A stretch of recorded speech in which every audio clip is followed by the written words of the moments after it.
Well, I have sent a lot of videos out on this, but we finished this floor, and I just want you to get a good look at how nice it looks. Now, we're going to come back and paint this with a single-stage black paint, but we've been putting the pedals in over there today, and we actually had to rebuild all of the mechanism and framing for that part brake pedal on the far side there.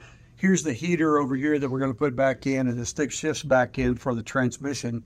And then we're pretty much done. We got the battery in it. This truck runs good. It just needed a lot of work. When we got it, the transmission was locked up on it. It wouldn't go anywhere. So it's been a long time because we had to locate a transmission, a lot of the work. And I know our owner is anxious to get it back. We're anxious to give it back to him, but we want to make sure it's right. And I want you to see this floor as we finished it, because we've done a bunch of videos on it showing where we were from time to time. And you can see that it's finished and it looks really good.